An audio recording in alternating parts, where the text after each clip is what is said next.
American Dream Mall by Nico Connolly.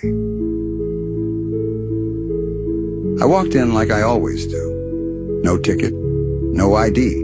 The doors hissed open and welcomed me with cool floral air and an upbeat tune looping above. Everything smelled like cinnamon and antiseptic. It was beautiful in a sterile way.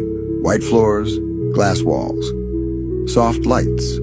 Signs told me where to go, but I didn't ask where I was. Every corridor opened into another. Freedom, one kiosk offered, in 72% cotton, 28% polyester. Truth, another said, lit in LED blue. Buy one, get the second for half. Belonging, security, patriotism, all neatly boxed and branded. The clerk smiled with perfect teeth. They said things like, speak your mind and you're free to choose.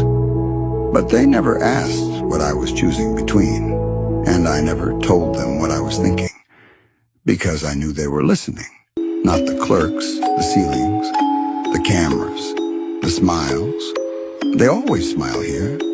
A man stood near the fountain handing out labels. Some he gave gently, others he slapped on backs. Traitor, woke, terrorist, patriot, anti-Semite, conspiracy theorist. No one chose their label, but everyone wore one. I passed a woman arguing with security. She asked what she'd done wrong. Wrong? They repeated. You said it. That's what matters, she tried to explain. They took her phone, then her shoes. Later, they sold them at the kiosk. I saw someone try the exit once. The glass door looked real, but it wasn't. He pushed. Alarms rang. They led him to the wellness wing. He came back with a bracelet. It buzzed when he spoke too long. After that, he just smiled like the clerks did. I passed a bookstore. Every cover had the same author. A food court where the burgers tasted like slogans. An arcade where you could pretend to vote. I tried to ask someone where we were, but they laughed. It's a mall, they said. What else would it be? I said. Why can't I leave? They said. Why would you want to? So I walked and walked, and I started to forget I had ever entered. Then I saw a boy pressing his hand to the wall. It shimmered, flickered. He turned to me and whispered, "It's a prison." And the music got louder.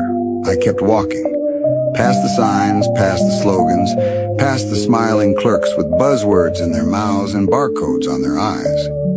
I wasn't looking for the boy. I was listening for the silence. Because once he whispered, "It's a prison," I started to hear the seams, the hum behind the speakers, the buzz beneath the tiles, the stutter in the music loop that skipped on every fourth bar, the shape of the lie. I passed a store called Choice. The shelves were full of the same 5 shirts in red, blue, and military green. Each tag read, "Speak your truth," but each register printed the same receipt. I passed a lecture hall where men in suits taught children that words have power, then gave them sticks labeled freedom, and told them to beat anyone who disagreed. I didn't question it at first. I thought I was just watching. But then I noticed I was holding a stick too. In the center of the mall was a giant mirror, framed in gold. Etched above it, "Know thyself." I stood before it. But it didn't reflect. It displayed an ad. You are who we say you are. Patriot. Threat. Consumer product. Smile for the algorithm. That's when I remembered I wasn't born here. I didn't come in to shop. I came in to ask questions. But questions here cost more than answers. And answers are sold on sale, pre-approved, shrink-wrapped, interest-free. So I stopped walking. I sat, cross-legged, quiet, and I listened. That's when others noticed me. Not the clerks, not security, not the cameras. The others like me. They'd been walking too. They'd forgotten why. But my stillness reminded them. They sat beside me. No protest, no slogans, Just silence. Clarity. We didn't speak right away, because speech had been weaponized. Every word had a price tag. Every sentence came with surveillance. So we waited. And then we started slowly. One spoke not in arguments, but in memory. Another not in facts, but in feeling. A third in questions, not declarations. And somehow, despite all that division, we understood each other, because none of us wanted to be sold. None of us wanted to be labeled. None of us wanted to buy another version of control. What we wanted was to be whole again. Not left or right. Not smart or stupid. Not woke or asleep. Just human. They tried to drown us out with volume. The lights got brighter, the slogans louder, the sales more desperate. But we had something they didn't. We had each other. And once we found that, the wall behind the mirror cracked. Not shattered.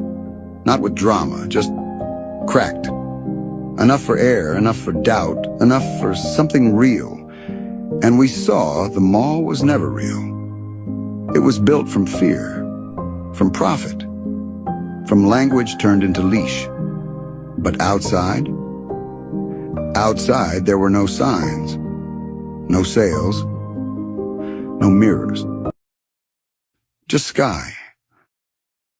I was the boy all along. The whisper I heard was my own. This is the prison.